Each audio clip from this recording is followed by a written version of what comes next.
Muito bem, feliz sábado, ou bom dia, boa tarde, boa noite. Eu não sei que momento você vai estar assistindo essa live. Estamos começando aqui mais uma live nessa manhã e desta vez vamos finalizar o estudo da vaca vermelha, não é? Já falamos dela no sábado passado e agora vamos continuar. Então, nós terminamos a aula da semana passada perguntando o seguinte: o que significa ser contaminado pelo contato com os mortos? E a pergunta número dois é: em que circunstâncias essas cinzas foram usadas para purificar aqueles que estão contaminados? Então, hoje, nós vamos dar sequência falando de contaminação sobre contato, ou seja, quando a pessoa era contaminada pelo contato. Os regulamentos divinos que estavam ali nas leis mosaicas estipulavam que todos que entrassem em contato com os resultados da morte humana, em qualquer forma, cadáver, osso ou uma sepultura, todos se tornavam impuros. Por quê? Havia impureza nesses elementos? Claro que não. O que poderia haver, sim, uma questão de saúde, mas não era ligado à questão de saúde. Era pelo fato de que, uma vez que a morte do homem ele vem em consequência do pecado, a morte representa o pecado. Então, o contato com esses materiais era um símbolo do contato do homem com o pecado. O apóstolo, por exemplo, Paulo, ele lembra em Efésios, ele lembra aos cristãos em Éfeso que ele fala lá: antes da conversão, todos estavam mortos em pecados. Por quê? Porque eles estavam separados da fonte da vida. Efésios 2:1, Efésios 4:7-19 fala disso. Ele está dizendo: olha, o pecado te separou da fonte da vida. Logo, se você não está mais ligado à fonte da vida, a consequência disso é naturalmente a morte. As escrituras também vão mostrar que uma alma corrompida pelo pecado é representada pela figura de um homem morto em estado de putrefação. Gente, a Bíblia é muito doida, né, nesse sentido. Ela usa cada, cada comparação, cada termo, né? Então, o que ele está querendo dizer? Que todas as lavagens e aspersão ordenadas na lei cerimonial, tudo você vai ver lá. Lavagem, aspersão, purificação, esses nomes eram lições que Deus estava nos dando e dando ao povo de Israel em parábolas. Porque, inclusive, o tema central, por exemplo, do Apocalipse é o Evangelho de Jesus em parábolas, né, em símbolos. Então, o que essas parábolas estavam ensinando? Que há necessidade de uma obra de regeneração no interior do coração para a purificação da alma morta em delitos e pecados. Então, mostrava primeiramente isso, que tem uma necessidade muito maior de simplesmente eliminar um comportamento visível. É necessário regenerar o interior do coração para que a alma seja purificada. E também a necessidade do poder santificador. Olha só, isso é importante. Quem santifica não é você, não sou eu. O processo da salvação do homem, tanto a justificação quanto a santificação, quanto a glorificação, é um ato de Deus. Eu não tenho como me justificar, eu não tenho como me santificar, eu não tenho como me glorificar. Essa é uma obra de Deus. Essa é uma obra do Senhor. Nós não temos poder para fazer isso. Outra coisa que o apóstolo Paulo percebeu, que ele mesmo, o próprio apóstolo Paulo, era contaminado pela essa natureza pecaminosa. Ele ansiava pela libertação do que ele chama do corpo dessa morte, que se agarrou a ele numa contaminação corrosiva. Olha, a alusão que ele faz a esse aspecto foi a um modo horrível de execução romana, que era muito conhecida pelos seus leitores. Sabe o que eles faziam? Eles, às vezes, um condenado, ele era acorrentado a um cadáver e o criminoso ia lentamente se decompondo juntamente com o cadáver. Tem um poeta latino chamado Virgílio, que ele pintou nas suas palavras essa revoltante e terrível pena de morte que foi ordenada pelo rei chamado Mesentius, que ele chamava de um homem cruel, arrogante, sádico e selvagem. Ele diz, Virgílio, que ele prendeu homens vivos a homens mortos. O que ele fez? Ele amarrou mãos com mãos, cara a cara, e os matou lentamente. Lentamente. Nesse aperto com a morte. Ou seja, eu queria que vocês imaginassem a cena que o apóstolo Paulo traz para a nossa condição.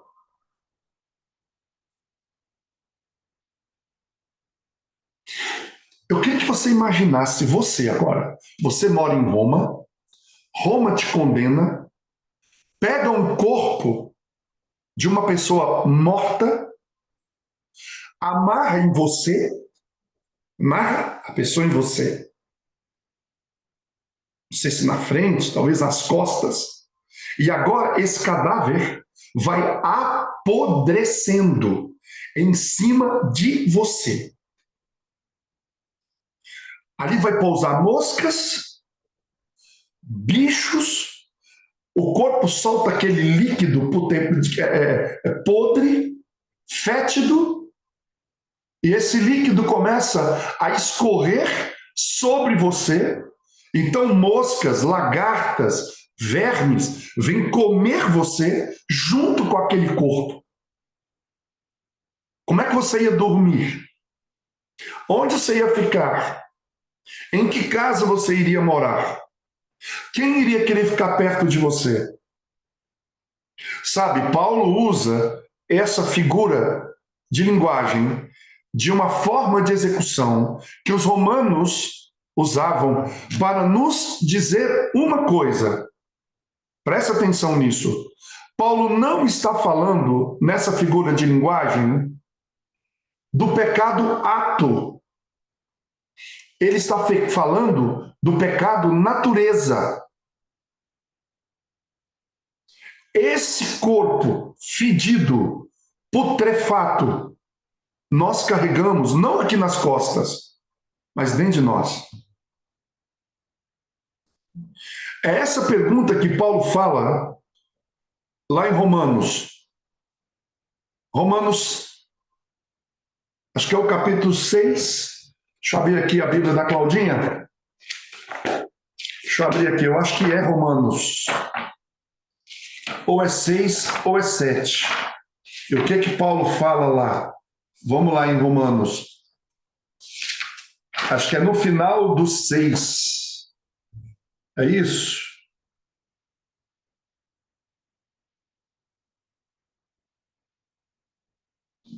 Ele fala, né? Quem me livrará do corpo? Isso, é Romanos 7. 7, 24. Miserável ser humano que sou, quem me libertará desse corpo de morte? O que ele está dizendo?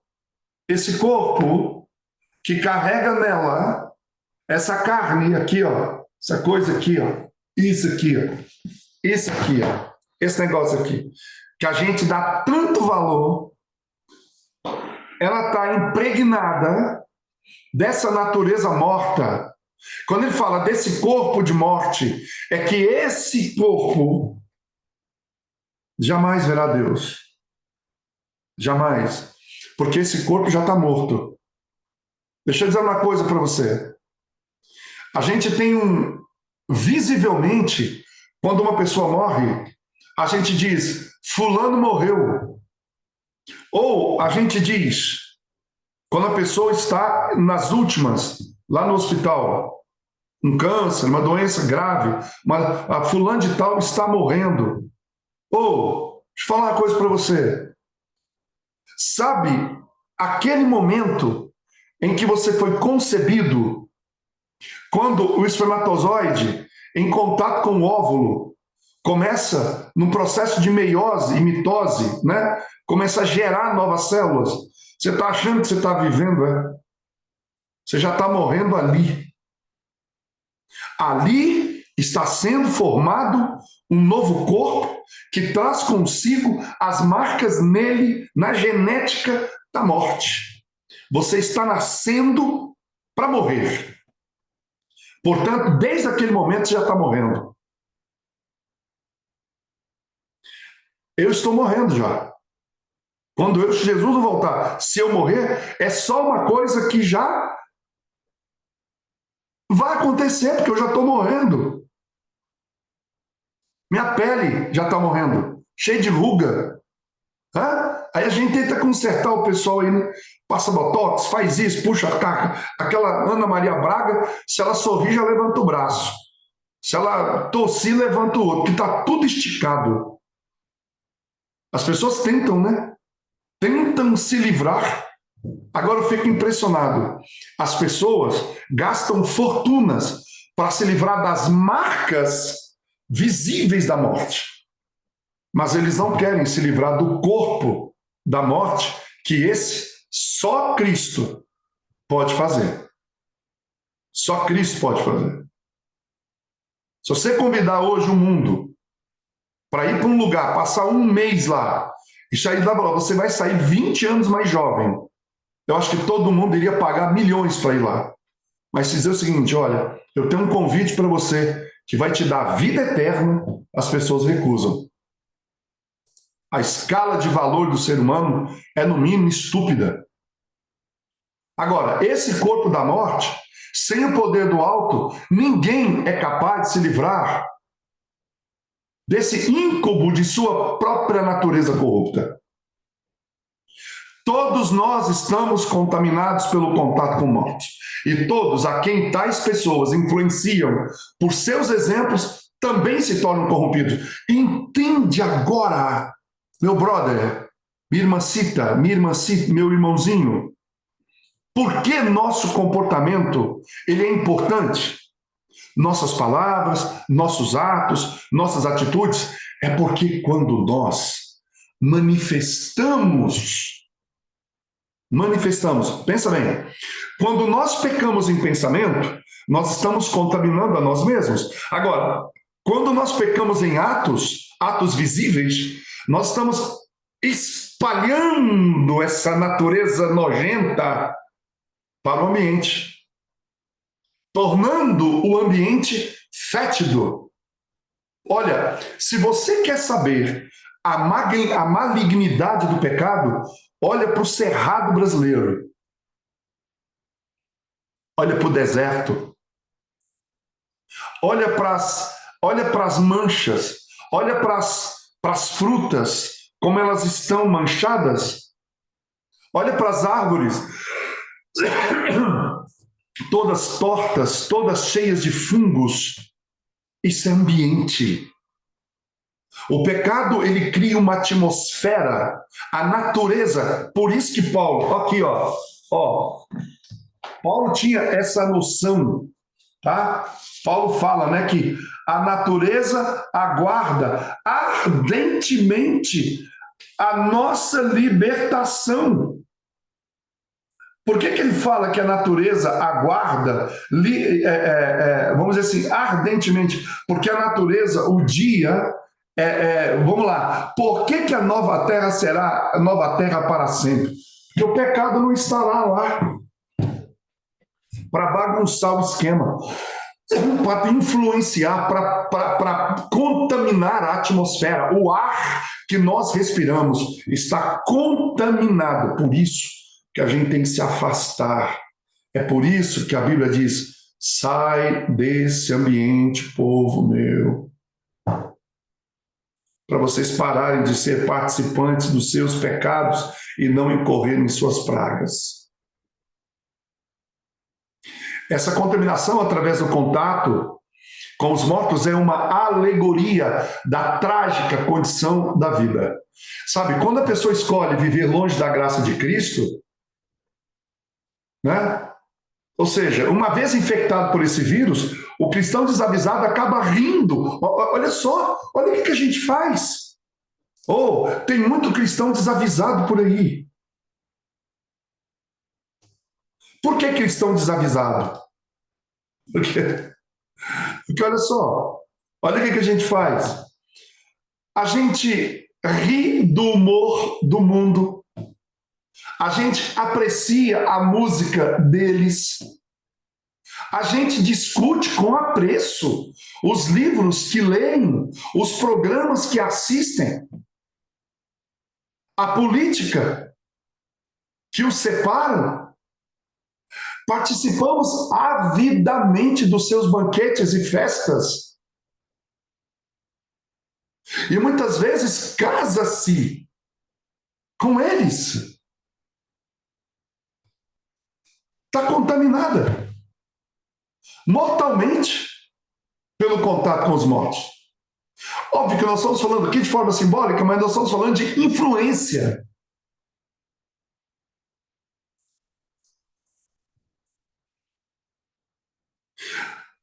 Você tem base bíblica para isso, Jonathan? Tenho. Eu tenho casos para citar para vocês. Por isso que a Bíblia conta esses casos. Eu falo assim, a Bíblia é cheia de causo, né? Nós lá do interior que gostamos de um bom causo, é assim? A Bíblia tem esses causos aí para contar para nós.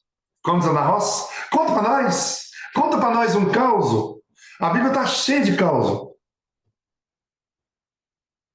Né? A Bíblia está cheia, melhor dizendo, de causa. Quer o primeiro caos? Olha o caos de Sansão. E o de Salomão? Olha como é que Sansão foi. Olha como é que Salomão foi degradando. Olha como Sansão foi degradando. Olha Davi, quando foi contemplar a bela Batseba.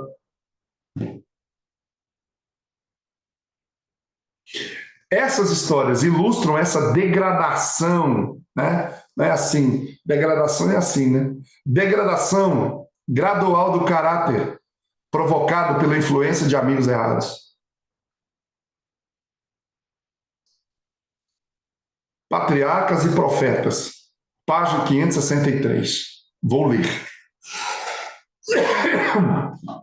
Quem entra, a palavra que ela usa aqui é tremenda, voluntariamente, em tais relacionamentos, sentirá a necessidade de conformar-se até certo ponto com hábitos e costumes dos seus companheiros. O tempo assim gasto é pior do que desperdiçado. De princípios enfraquecer a cidadela da alma.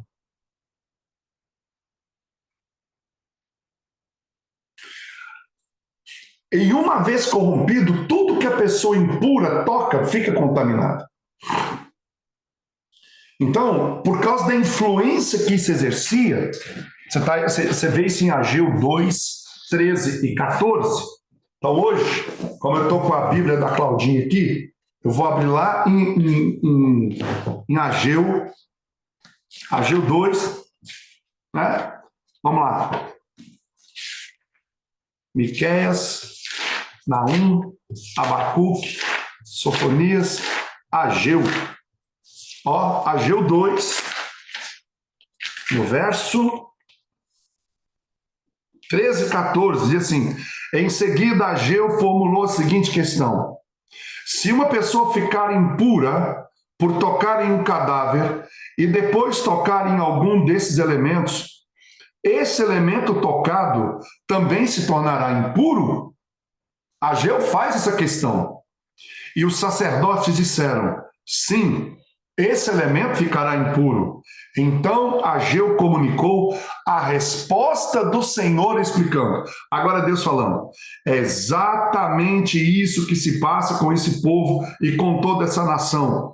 Tudo o que fazem e tudo o que conseguem oferecer é tamé, é impuro. Por quê? Porque o coração era impuro. Por isso que Deus fala: eu estou cansado das vossas reuniões, eu estou cansado, enojado das vossas assembleias. Por quê? Porque com a vossa boca vocês chegam no sábado de manhã para vir louvar e abrir a Bíblia e pregar, mas durante a semana o vosso coração está longe de mim.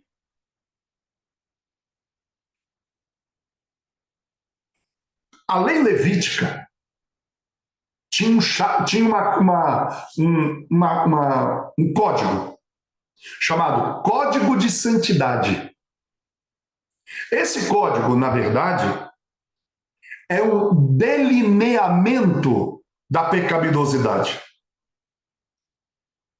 Descreve esse código de santidade 6 áreas de má conduta nas quais impurezas potenciais estão espreitando a nossa vida no caminho da santificação.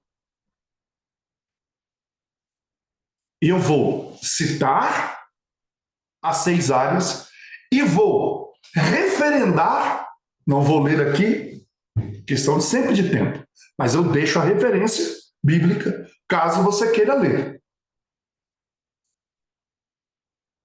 Primeiro, excessiva e pervertida comer e beber. Aliás, quando a gente fala de lascívia, lascívia é um desejo que foi desordenado. A palavra grega para isso é um desejo desordenado. E não se trata apenas de sexo, ou um sexo pervertido. Não está falando ali, por exemplo, de ter uma relação fora de um casamento. Até no casamento, você pode ter lascívia. Esse desejo desordenado, até dentro de uma relação consistida como aprovada, porque um casamento, até dentro de um casamento. Quantos casais cristãos, por exemplo, que eu sei, praticam sexo anal dentro do casamento? Ou com rituais de que dentro do próprio casamento, de perversão sexual. Isso é lascívia dentro do casamento. Mas comer e beber excessivamente também é lascívia. Porque é desejo desordenado.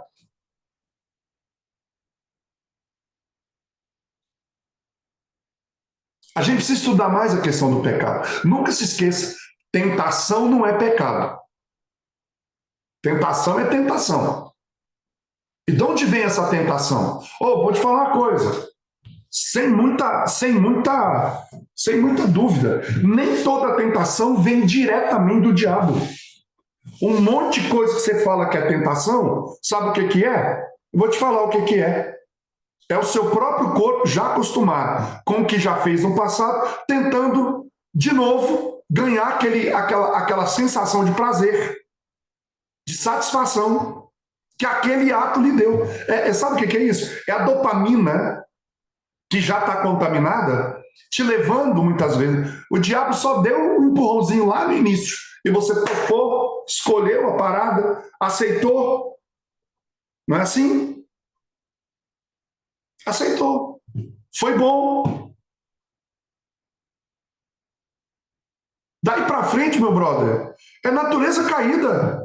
Aí você fala assim, e o que Satanás tem a ver com isso? Tem a ver porque ele é o originador dessa bagaça. É por isso que pecado é escolha. Pecado ato é uma escolha. Agora, a inclinação para o pecado é tentação. Você dizer sim ou dizer não, aí é outra história. Ou, deixa eu te falar uma coisa, que eu sei que tem homem aqui assistindo, e pode ter homem assistindo depois. Esse negócio de você, cara, vaza de academia, vai embora, não dá para. Eu não vou, eu não frequento academia. Se você frequenta academia, vai embora desse negócio. Por quê? As mulheres estão indo nuas para academia agora. Ou, não dá, cara. Não dá. Jesus falou: se o teu olho te leva para o inferno, arranca ele. É melhor você entrar cego do que você perder a salvação por causa do olho. Ah, mas eu estou admirando a beleza. Pô, esquece esse negócio, velho. Esquece esse negócio. A gente sabe, a gente vê uma pessoa bonita e tal. Uma coisa sem dúvida, Cista, ainda tem a questão da música. Você vê uma pessoa bonita, viu? Eu faço uma coisa, cara. Quando eu estou andando e aparece no campo de visão certas pessoas mostrando certas coisas, eu baixo a cabeça, eu viro a cara. Por que eu faço isso? Porque cadê minha natureza, brother? Ou essa natureza não presta, não. E eu estava essa manhã conversando com Deus sobre isso. Falando com ele o seguinte: Senhor, olha só tem uma coisa que vai fazer você negar o pecado. O teu amor por Deus. É o Espírito Santo elevando no teu coração o amor por Deus. Porque arrepender, deixa eu te falar uma coisa, arrependimento é um paradoxo. Hoje eu vim para rasgar o verbo. Não vou poupar palavras, não. Eu vou falar o que tem que ser dito. Deixa eu te falar uma coisa. Eu vou pegar um exemplo que atinge quase todo mundo. E você pode pegar isso com comida, você pode pegar isso com música, você pode pegar isso com qualquer coisa, mas sexo é o negócio, é onde o bicho pega. Sabe por quê? Porque pensa bem, gente, pensa bem, por que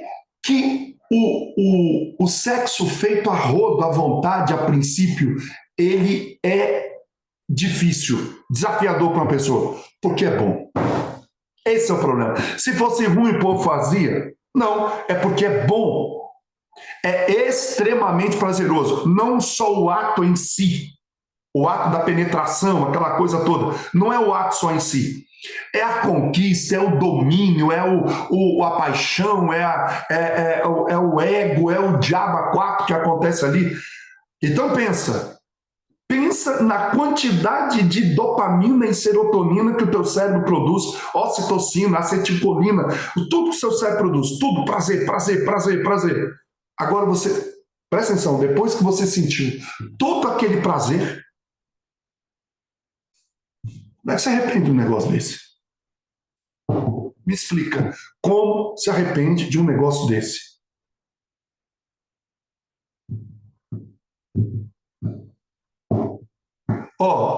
Eu vou te falar uma coisa, tem muitos que pedem perdão por essas coisas, não porque se arrependeram, mas porque estão com medo.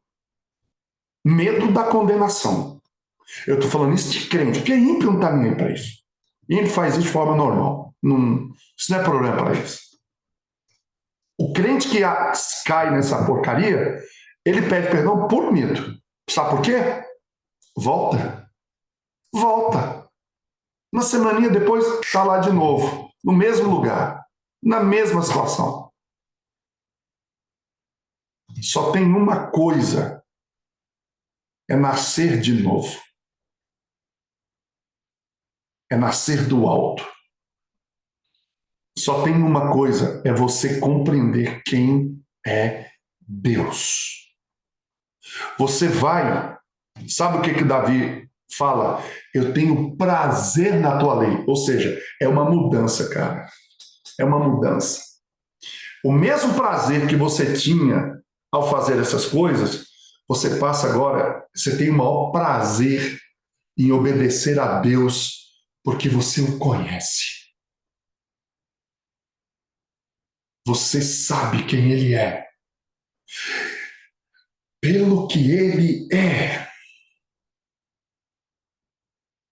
Porque você tem horas com Ele.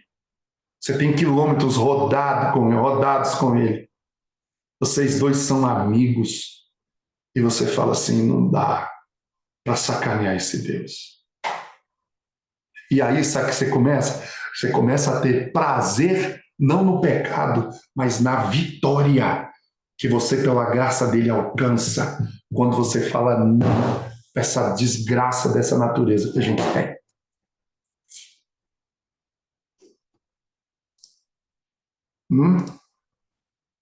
Mas tem mais. Então aqui ele fala, né?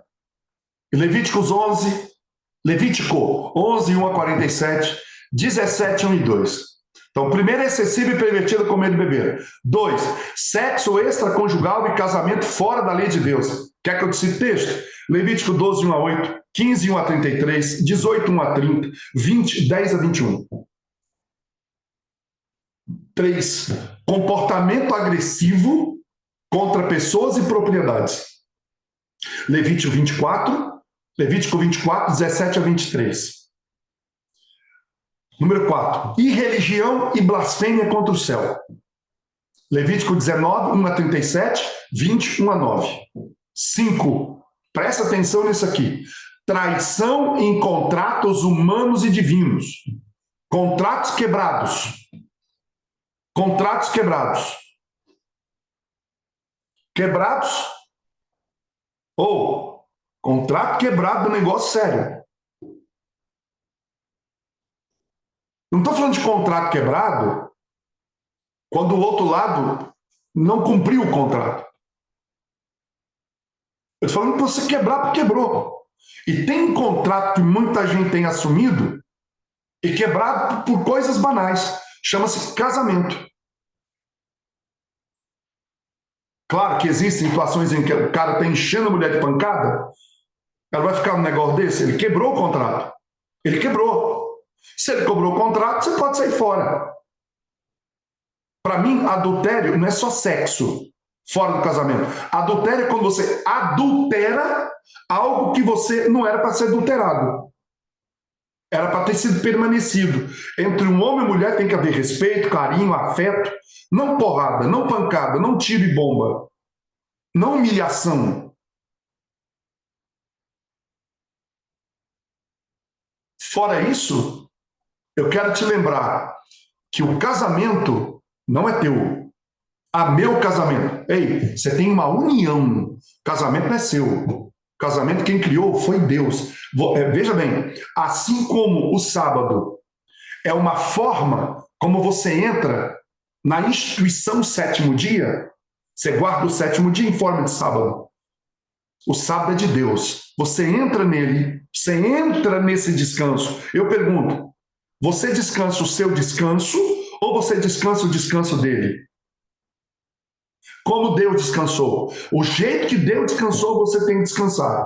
Porque o jeito dele é dele. Ele criou, ele fez, ele estabelece as regras, ele estabelece o jeito, ele estabelece a norma, porque é dele, ele é o dono. Ele faz o que ele quiser. Quando eu entro nesse contrato, eu tenho que seguir aquele que é o dono do contrato, aquele que é o dono do sistema. Ou eu entro ou não entro. Agora, o que acontece com as pessoas? Elas querem entrar, é o que acontece com o mundo. Elas querem entrar no descanso, mas do jeito delas, não do jeito do cara, do Deus que criou o descanso. Ah, eu descanso dormindo no sábado. Deus dormiu no sábado? Não. Ah, Deus dormiu contemplando. Dormiu. Deus descansou contemplando, curtindo, se deliciando. Então, no sábado, você se delicia com a natureza, se delicia com os irmãos, você se delicia com a adoração. Mesma coisa o casamento. Você entrou nesse negócio? O casamento não é teu, o casamento é dele. Ele criou esse negócio, ele criou essa instituição chamada casamento. E quando você entra nele, tem regras. Regras que você tem que seguir porque ele estabeleceu. Se o casamento não fosse uma regra de Deus, não estava tão claro na Bíblia, tanto que quando o que Jesus fala? Ele, olha só, mas Moisés permitiu o divórcio. Aí ele falou assim: Moisés permitiu o divórcio?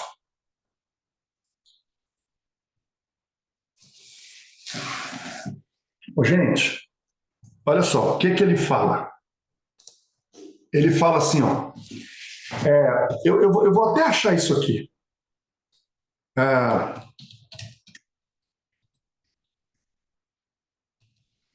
Só um minutinho.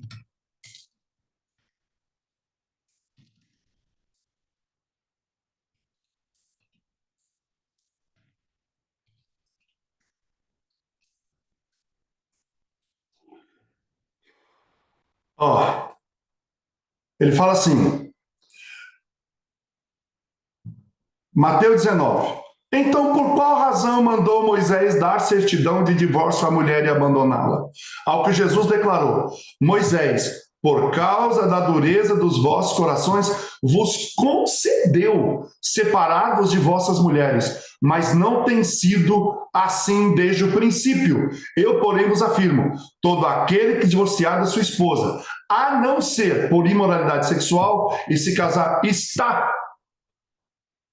e casar com outra mulher, não sou eu que estou dizendo, está cometendo adultério. Está. Ué. Ponto final. Está cometendo. Então veja, olha por que o casamento não é seu?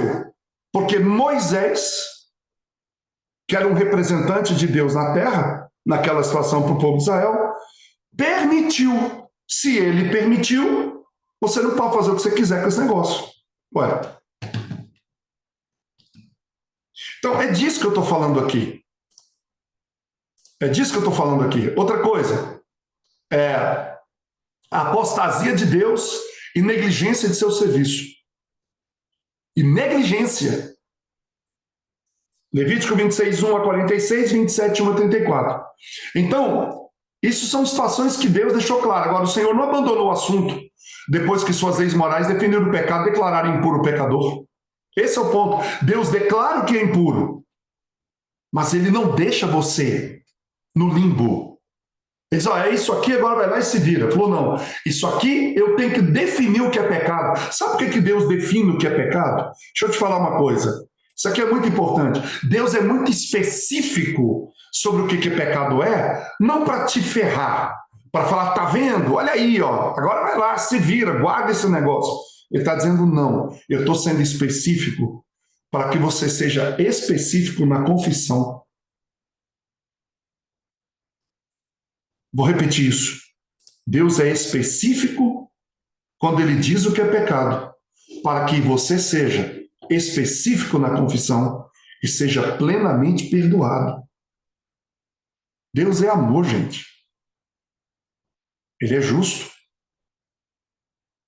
Então, por isso que ele providenciou remédios específicos e amplos para todo aquele que, de forma humilde, escolhe usar o remédio que ele deu.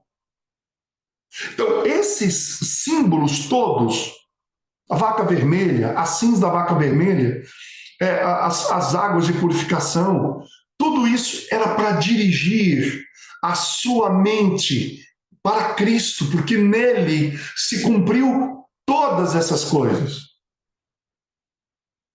Portanto, por isso nós estamos falando da vaca vermelha, porque a contaminação resultante do contato com mortos, para esse caso, era a cinza da novilha vermelha, que era o agente de limpeza específico.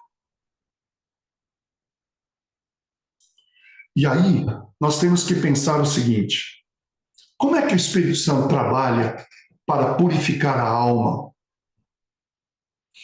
Querem ficar comigo aqui, hoje eu vou atrasar um pouquinho. Mas vamos lá. O Espírito Santo começou seu ministério pelos pecadores, ou ele começa apontando áreas em suas vidas que precisam de purificação. Como é que ele faz isso? Ele faz isso dentro da psique humana, de muitas maneiras. E gradualmente vai tornando isso consciente nas áreas específicas nas quais a pessoa precisa fazer mudanças. Eu faço uma pergunta: o Espírito Santo tem falado com você? Em quais áreas da sua vida? Eu posso dizer da minha. Essa manhã mesmo, ele clareou, na oração que eu faço de manhã no monte, ele clareou coisas incríveis na minha mente. E aí ele diz, ele te convencerá do pecado, da justiça e do juízo. E aí ele leva as pessoas que ele fez penitente aonde ela tem que ir para buscar perdão. O exemplo disso é o exemplo de Natã, que revelou. Natã foi o Espírito Santo para Davi. Entre aspas, o Espírito Santo aqui. Foi instrumento para o Espírito Santo. E o Espírito Santo despertou a consciência do rei, a ponto de ele dizer: purifica-me com hisopo e ficarei limpo, lava-me e ficarei mais alvo do que a neve. Quando Davi usa a expressão purifica-me com hisopo, ele tinha clareza do significado do ritual utilizado com a cinza da vaca vermelha. Essa cerimônia, ela era conhecida como a aplicação da água de separação, porque ela separava o pecador da impureza. É nesse sentido que Paulo está dizendo: quem me livrará do corpo dessa morte? Davi pecou, ele contraiu um pecado, porque sua natureza era caída, mas ele se arrepende e se volta para a fonte da pureza e santidade. Paulo percebia isso muito bem. Né? Paulo percebia. Ele aponta aos cristãos hebreus para o poder purificador fornecido por Cristo. Aqui eu faço um parênteses, apesar de que muitos dizem que ninguém sabe quem escreveu a carta de Hebreus. Particularmente, eu acho, estou falando de puro achismo aqui. Eu nunca estudei isso a fundo, né? Quem escreveu a carta de Hebreus, eu nunca me preocupei com isso. Eu gosto da mensagem que está lá. Acho que foi Paulo, outros acham que não. Teve um pai da igreja que dizia que só Deus sabia. Não me lembro o nome dele, mas ele falou: só Deus sabia disso. Então Jesus é essa antitípica ovelha vermelha. Por quê? Porque ele é a fonte de purificação aberta pelo dardo romano no Gólgota. Eu preciso deixar essa mensagem aqui. Eu sei que você sabe disso, mas eu preciso te dizer: você pecou, eu quero que você vá a Cristo. Não vá a mim, não vai ao pastor, não vai ao padre, não vai ao pai de santo, seja lá qual for tua fé. Eu estou falando isso porque eu não sei quem vai assistir isso aqui. É Cristo. E Cristo não é uma exclusividade de uma religião específica. É por isso que às vezes tem conflitos com as religiões de matriz africanas, ou quem é muçulmana, mas é só Cristo. Por que eles falam isso? Porque, olha só que interessante. Aqueles que criticam a nós, que dizemos que é só Cristo, eles também dizem que é só o deles. Seja lá um orixá, seja lá Maomé, seja qualquer um outro. Só que eu estou dizendo o seguinte: Cristo é para todos. É para todos. É para o bandista, é para o candomblé, é para o espírita, é para o muçulmano, é para quem segue Confúcio, é para os budistas, é para os indianos, é para os ateus. É para todos. E principalmente para os cristãos. Principalmente para os cristãos. Por quê? Porque esses outros ainda têm talvez a desculpa, porque eles não conhecem talvez tudo que nós conhecemos. Agora, duro é conhecer o que conhecemos e viver, muitas vezes, como se não o conhecêssemos. Agora, sabe qual era a beleza dessa aplicação? Para aplicar a novilha vermelha, qualquer pessoa limpa podia administrar a cinza. Os rabinos, inclusive, indicavam que deveria ser instruído um jovem inocente. Cristo falou disso. Se vocês não se tornarem como crianças, vocês não podem ver o reino de Deus. E o apóstolo aconselha os cristãos de mentalidade espiritual a desempenhar esse papel em suas comunidades. Sabe o que ele está dizendo? Você que está me ouvindo agora, você, uma vez que Cristo purifica você, você tem o dever de restaurar pessoas à plena comunhão no espírito da verdadeira mansidão e amor.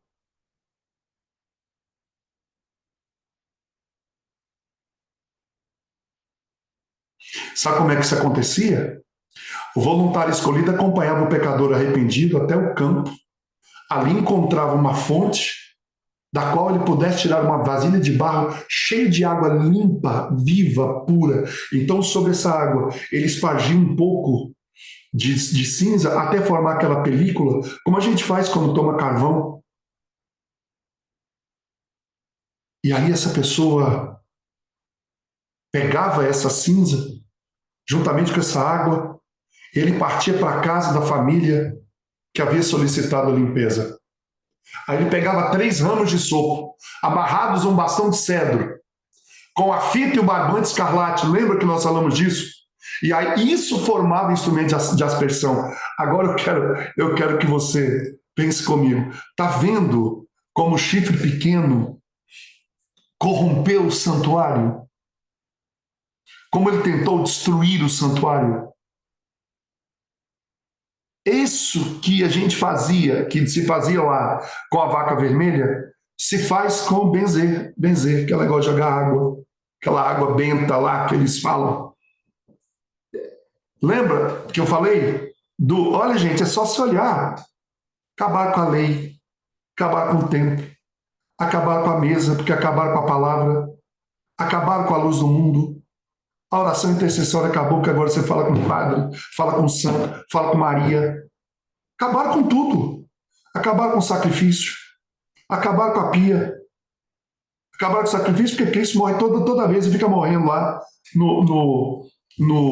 na hóstia, na missa. E Cristo agora não é o único que salva, não é o único que purifica. Aí a pia do batismo agora batiza criança, quer entrar lá, quer entrar mais lá dentro. Acabaram com o propiciatório, agora é um papa que é o que propicia. Acabaram com a lei. Acabaram com a obediência. Salvação pelas obras. Penitência. A ida 2 ou 3 vezes ao santuário que tinha nas festas de Israel, eles transformaram em penitência. A Páscoa virou ovo de coelho. O nascimento de Cristo virou Natal. Vocês entendem? Meu Deus, abra a cabeça. A apresentação do molho virou o sinal da cruz. O molho era colocado assim, ó, para o lado, para cima e para baixo, virou o sinal da cruz. Meu Deus do céu, gente. Quem que não percebe isso? Que se cumpriu exatamente o que o profeta dizia.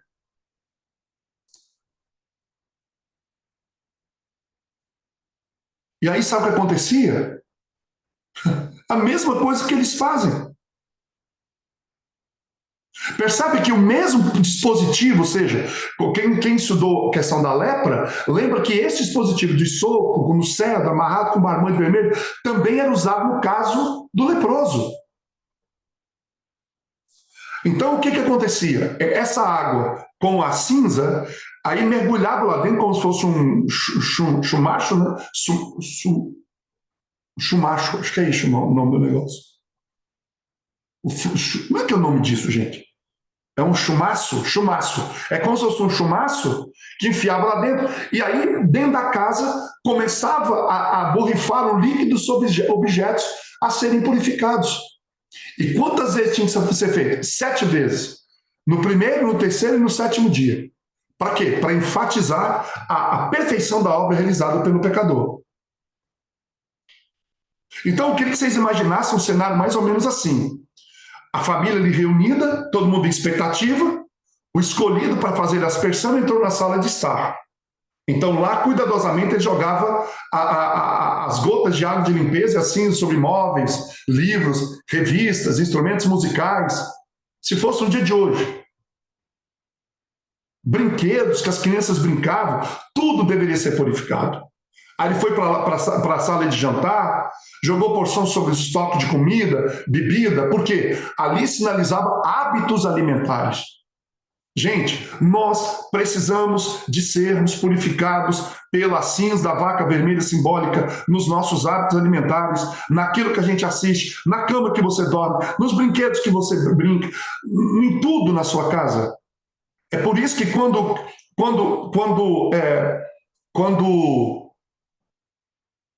Zaqueu desce daquela árvore, Jesus fala para ele, Zaqueu, desce depressa, porque hoje me convém entrar na sua casa. Sabe o que ele está dizendo? Zaqueu, você está contaminado pelo pecado, eu sou a vaca vermelha, eu vou entrar na sua casa, hoje, e eu serei a vaca vermelha na sua casa hoje. E quando Cristo entrou na casa de Zaqueu, ele diz, hoje veio salvação a Zaqueu. Ele falou isso? Não, ele disse, hoje veio salvação a esta casa. Ele não foi lá só para purificar a vida de Zaqueu, ele foi para purificar a casa de Zaqueu. Porque Cristo foi lá como a vaca vermelha. Ali ele estava, mais do que nunca, simbolicamente, cumprindo o papel da vaca vermelha. Você já imaginou isso? Então, será que é isso que Paulo tinha em mente? Por exemplo, quando ele esparge sobre a cama, né? Será que o que ele estava fazendo? Será que a cama não é só a luxúria, é também a preguiça, né? A cama é o lugar da preguiça. Tem gente que não levanta da cama, que não quer sair, que não quer correr atrás, e depois fica pedindo para os outros, né? Não tem isso por aí hoje? Ah, me ajuda, irmão, mas o cara não trabalha. Levanta da cama, campeão, vamos trabalhar, sai aí, 6 dias trabalharás e farás toda a tua obra. Talvez é isso que Paulo tinha em mente quando ele falou assim, vocês não sabem que vossos corpos são membros de Cristo? Você deve então tomar seu corpo e torná-lo membro de uma prostituta? Quem se une à prostituta não é um só corpo? Porque os dois se tornam uma só carne? Mas o que se une ao Senhor é um só espírito. Ele fala, fuja da fornicação. A cada pessoa da sua família havia sido completa e repetidamente aspergida. E aí sabe o que o dono da casa colocava? Eu não sou meu. Ó Senhor, eu sou teu. Eu não sou meu. Ó Senhor, eu sou teu. Então assim devem ser com todos aqueles que professam ser purificados pelo sangue de Cristo. Deus não é menos exigente agora do que era no passado.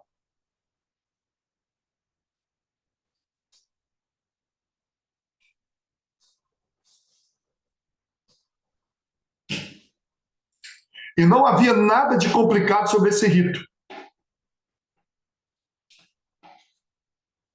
era simples, simples e despretensiosa. E ainda tinha reviravoltas inesperadas nesse rito.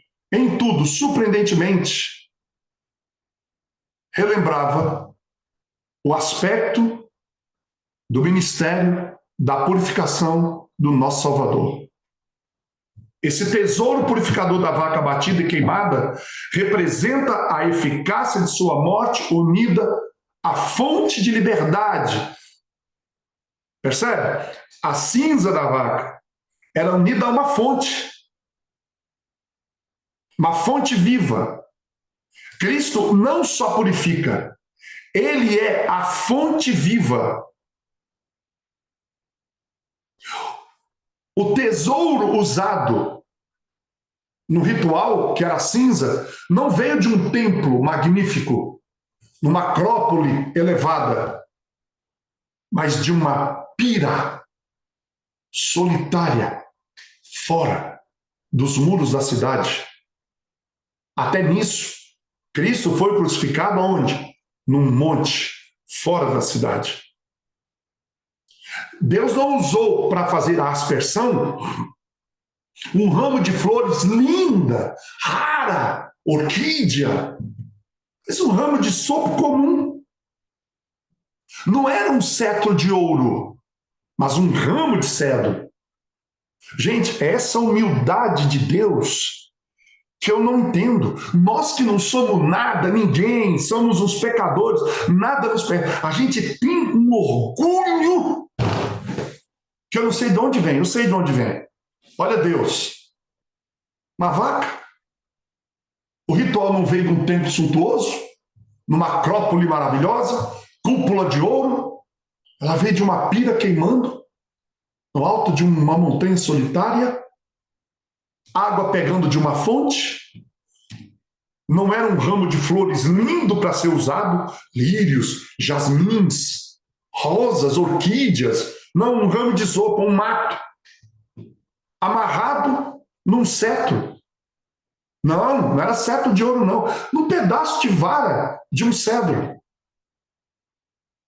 Não era usado por um príncipe, mas por um jovem, inocente, inexperiente. Não as relíquias de um santo da igreja, de um ossuário, mas cinzas de uma vaca carmesim morta. Não das águas do rio Gange, de um rio sagrado, que flui das neves derretidas de uma montanha misteriosa, mas vinha de uma fonte sem nome, que ninguém nem sabe onde nascia. Não era numa caixa, a cinza não ficava numa caixa de joias, feita por materiais preciosos, de um artesão famoso, mas era só um simples vaso de barro. Sabe por quê? Porque o foco não era isso. O foco era o Calvário. O nosso Salvador morrendo ali. O profeta Isaías desafia a gente. Nessa linguagem vocativa, ele evoca esse ritual. Ao lembrar a gente dessa necessidade de purificação, ele diz em Isaías 52, 9 a 11, explorai em júbilo, cantai juntos, ó desertos, todos os confins da terra verão a salvação de nosso Deus. Não toquem na coisa impura, sede limpos, vós, os que carregais os vasos do Senhor. Sabe o que ele está nos chamando? Para a urgência de compartilhar a graça purificadora de Cristo com o mundo. Por quê? Porque ele viu a humanidade moribunda, corrupta, que tornou impuro tudo que ela tocou. Então Deus providencia meios para a purificação. Esses tesouros celestiais, sabe onde eles estão guardados? Lá no santuário, lá em cima.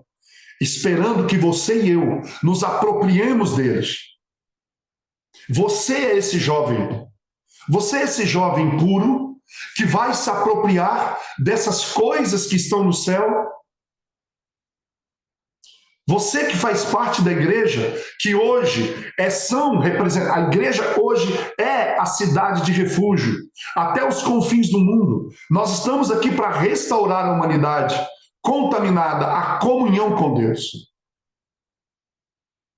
Sabe, irmãos e amigos, esse antigo rito das cinzas da novilha vermelha é uma clara representação da eficácia da morte de Jesus.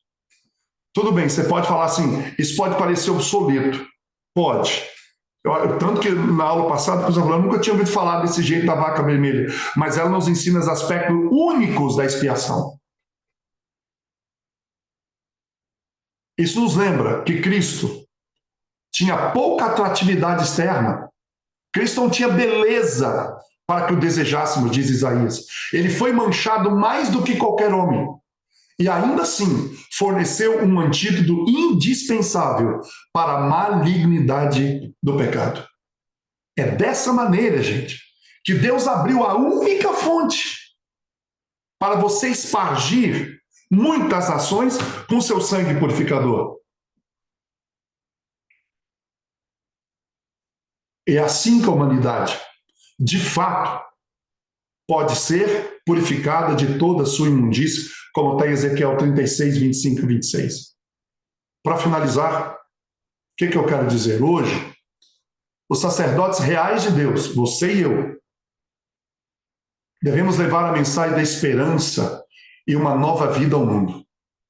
O sangue de Cristo é eficaz. Esse é o ponto.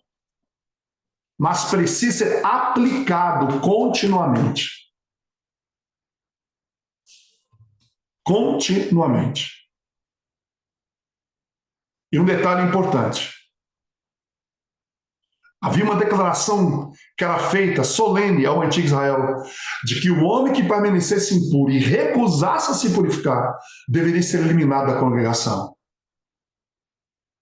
Veja, se no passado era necessário para impuros ser purificado pelo sangue da aspersão, quão essencial vocês acham que é para nós que vivemos nesses últimos dias expostos às tentações de Satanás, termos o sangue de Cristo aplicado diariamente em nossos corações? O alerta de Deus para nós, sabe o que é? Tome cuidado com o perigo da contaminação, porque você vai ter contato com aqueles que estão mortos pelo pecado. É o nosso desafio hoje. Todo relacionamento que você tem deve ser cuidadosamente examinado. Todo contrato social deve ser examinado com sabedoria. Paulo adverte que nós vivamos uma vida longe do mundanismo. E isso deve ser estudado ao pé da letra. Na última hora, as nossas vestes devem estar imaculadas, nossos personagens devem ser purificados do pecado pelo sangue da expiação. Nós devemos ser, pela graça de Deus, vencedores contra o mal na batalha final. Amigos,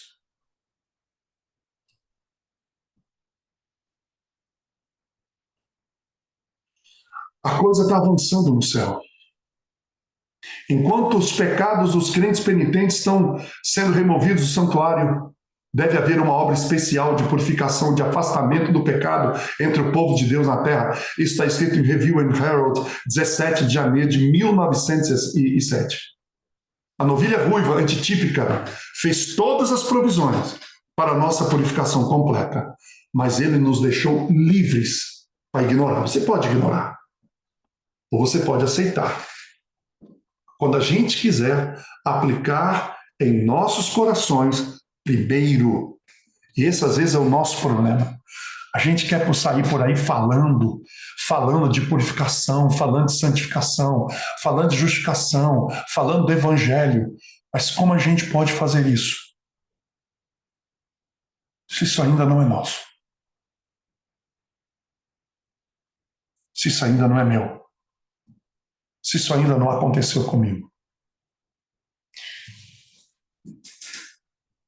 Tem uma oração para a gente decorar e repetir.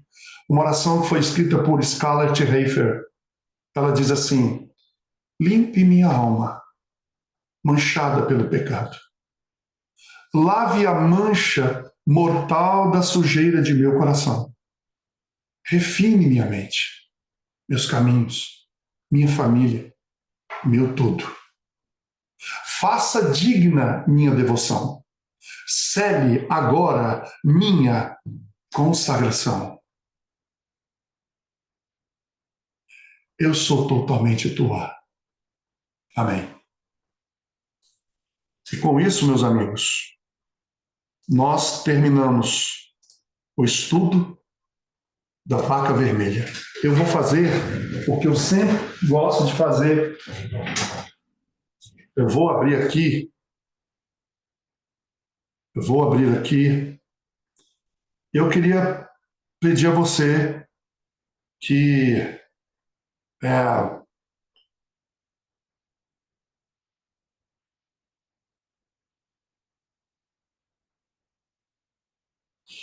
já está permitido você enviar mensagens sobre a mensagem de hoje. Como essa mensagem impactou a sua vida?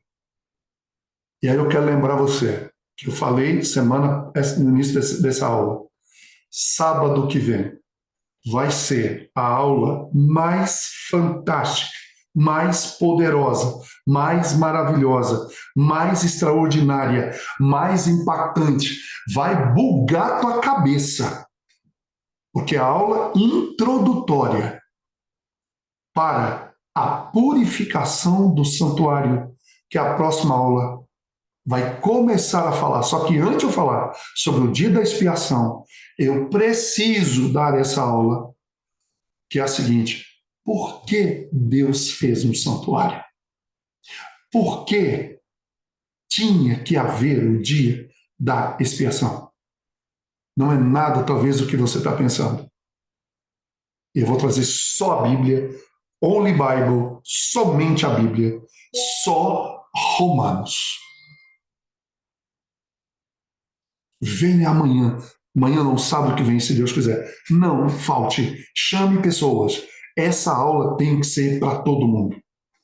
Faça a sua obra, faça seu trabalho. Por favor, eu estou fazendo o meu. Vamos orar. Que o Senhor te abençoe e te guarde. Que o Senhor faça resplandecer seu rosto sobre ti e tenha misericórdia de ti. Que o Senhor sobre ti levante o seu rosto e te dê a paz. Amém. Até sábado que vem.